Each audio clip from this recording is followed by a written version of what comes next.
Hello, my name is Michelle Rolling. I'm the Assistant Director of Outreach at Iowa State University Student Counseling Services, and I'm excited today to share some information with you about eating and body image concerns and how you can help someone that you're concerned about.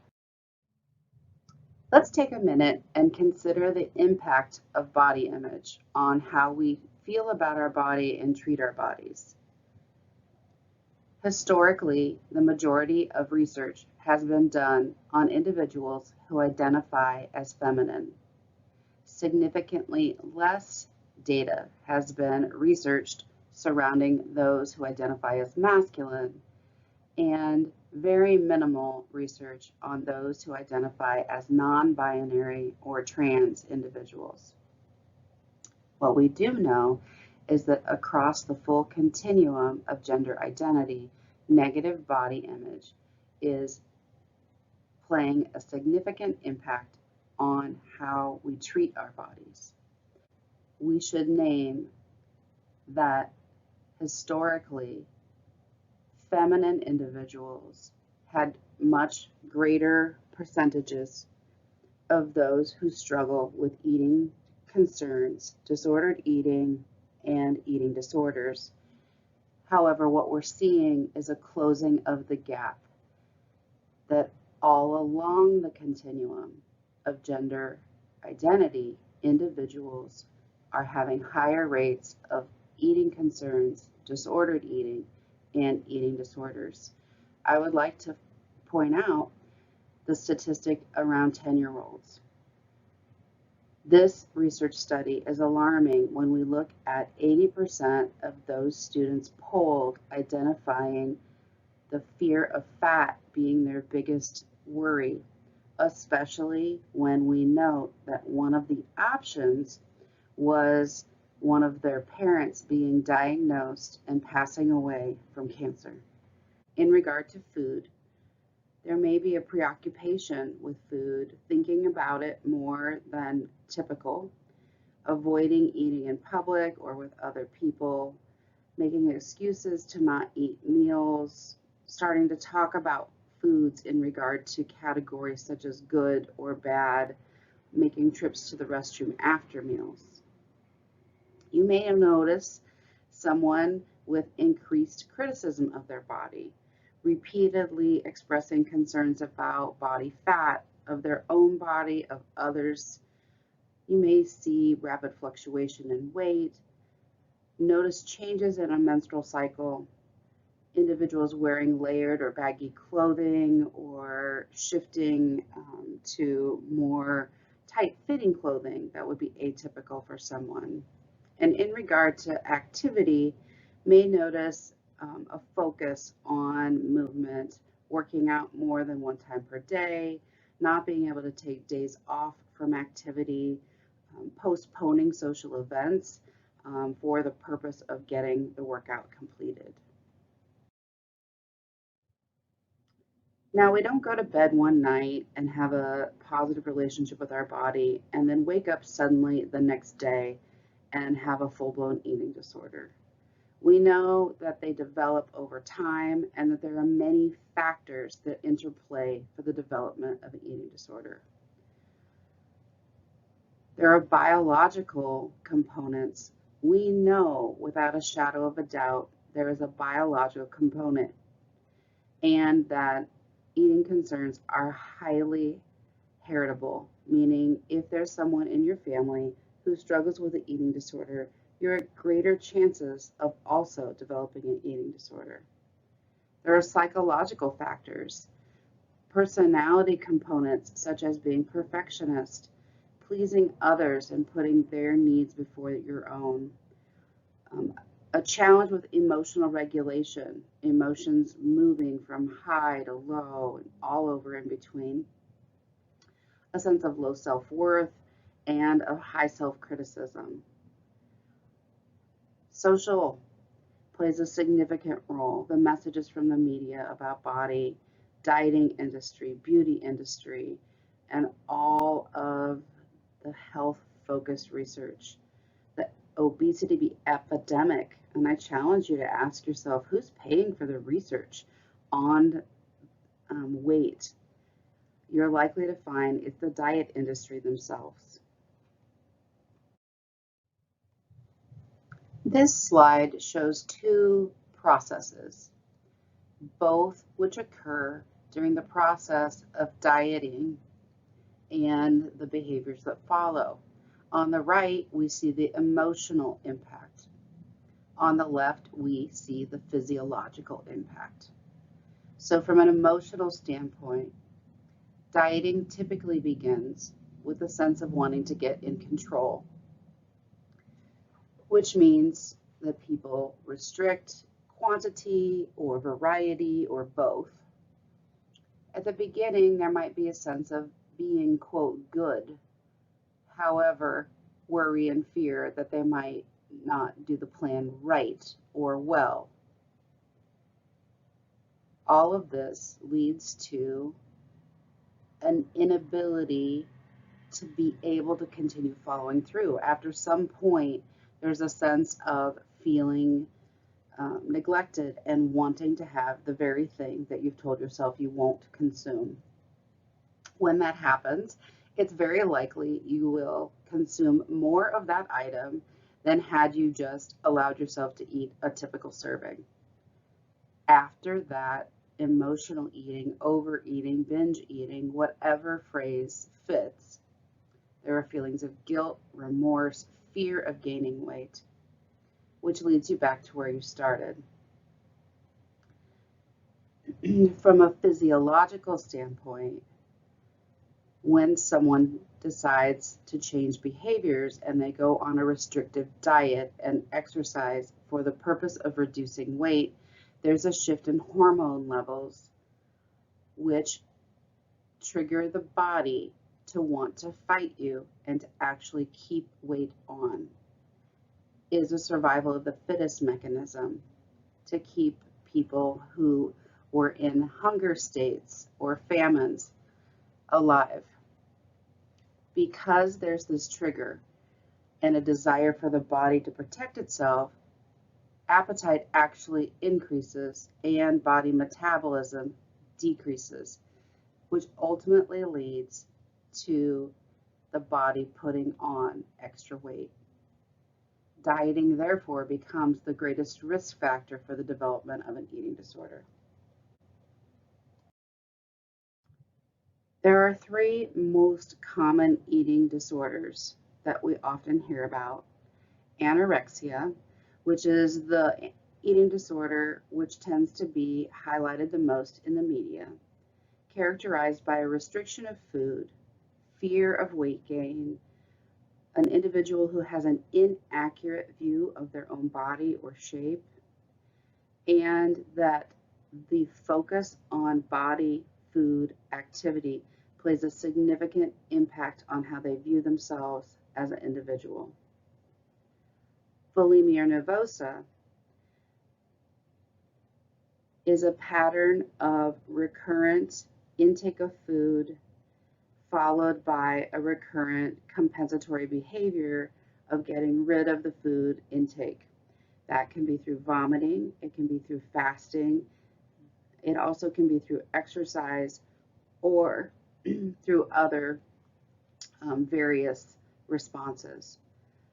This too also is exemplified by having a significant impact on an individual's view of themselves. Binge eating disorder is a recurrent pattern of binge eating, which can be in one sitting, consuming a large quantity of food, more typical of what someone might take in over the course of a full day or a few meals. It can also be a pattern of continual eating throughout the entire day.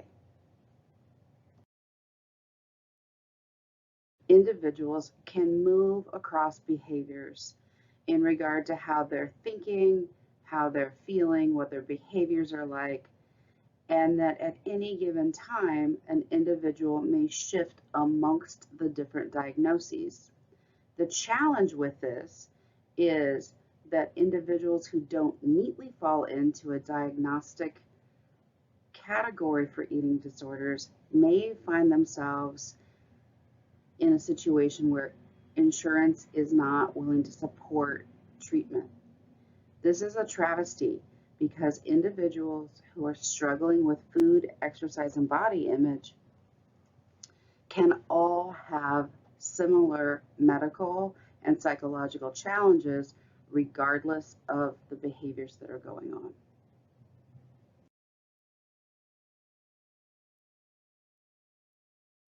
Let's pause for a minute and really look at some of our own behaviors.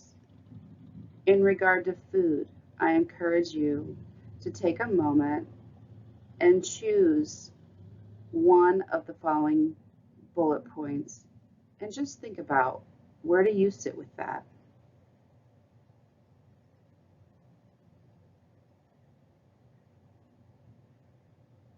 And walk through this slide.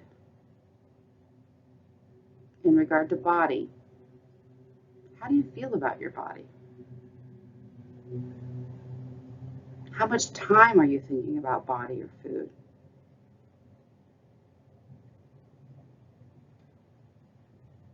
What about movement? Do I feel guilty if I miss a workout? Do I choose to go to the gym over social activities? And how would the people closest to me describe my relationship with food, exercise, or body? Continue your reflection by asking, what is the motivation for the ways that I treat my own body? We all have a role in creating a positive culture. Whether we like it or not, we're each a role model for someone somewhere. It's vital that we practice our own acceptance of ourselves and we help others. There's an amazing theory called Health at Every Size that focuses on the acceptance of our bodies and focusing on the health of our body despite the size it might be. We want to avoid supporting diet talk in any way. Think about what you're posting on social media. What sites do you go to? Where do you invest your time? If someone else clicked onto your social media page, what would they believe to be true about how you view other people and how accepting you are? Are there a variety of body sizes, shapes, identities represented in the places and spaces that you hang out on social media? Challenge negative advertising. Your dollars count, and where you spend your money is power. Focus on giving compliments to other people on things other than physical appearance. At first, it may be hard, and you might start a new trend.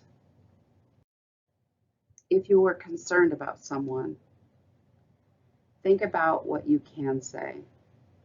Use I statements. Are you the right person to talk with them? Be honest, caring, and firm about what you see. Listen without judgment. Be patient. Offer resources. Plan social activities that don't involve food. Try to avoid fixing it, taking responsibility, becoming the food police, or minimizing it with some kind of simplistic solution, such as, we'll just stop that, or just eat. Continue your reflection by asking, what is the motivation for the ways that I treat my own body? It's important that we look at the difference between extrinsic and intrinsic motivation. Extrinsic motivation are messages we get from outside of ourselves, like the diet industry, about weight loss. We might be seeking a certain look. We may want to bribe ourselves with gifts or money or rewards.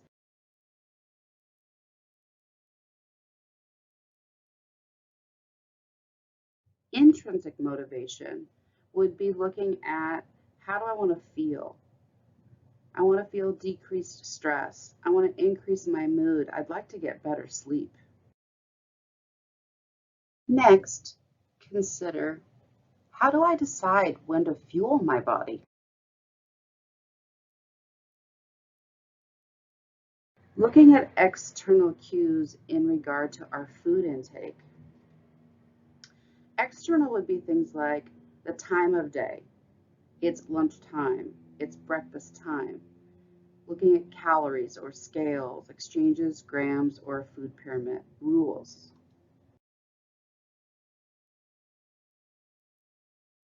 Internal cues would be things such as hunger or fullness.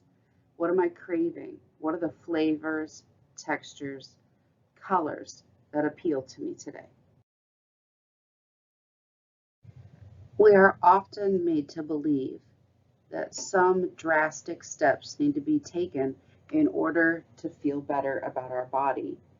And yet, what we know are that small steps each day, having consistency, is what truly adds up and makes a difference over time. To get started at Student Counseling Services, please call 515-294-5056 and schedule your first initial appointment. At that time, we'll ask you a few questions to get the information for scheduling. When you arrive, you will complete several brief surveys, fill out information in our waiting room, and then you will meet with one of our providers in person or on video format to complete the process. At that time, we'll talk about what of the options at Student Counseling Services will best meet your needs. Services will best meet your needs. For individuals coming to discuss a concern with eating, body image, those options might include an eating disorder assessment, recommendation to utilize individual therapy, or participate in our group therapy for the semester. It's important to know we utilize a full treatment team here at Iowa State across the departments: dietitians, physicians, movement specialists, and, as needed, psychiatrists. Therapy Assistant Online, TAO, is an amazing resource at your fingertips for anyone who has an Iowa State email account. Those struggling with body image and eating disorder concerns often navigate multiple things such as anxiety or depression. TAO is a wonderful place to get started. Student Counseling Service offers a great opportunity called Let's Talk, an opportunity to stop by or log in on Fridays and visit with one of our staff members. It's a great opportunity for anyone who's not certain if counseling would be helpful, if you have an idea that you are wanting to bounce off someone, get an unbiased perspective, or just find out a little bit more about what counseling might be like. There are lots of ways to show support to fellow Cyclones. We encourage you to reach out through connection and engagement in compassionate, non-intrusive, culturally sensitive ways, to offer empathy and understanding to those who are hurting, and respond to them without shame or blame. CycloneHealth.org is the website. Each one of us has an opportunity to be the change, to help someone who's struggling, to encourage someone to take the first step. Check out our website, stop by Let's Talk, simply support each other. Thank you, Cyclones.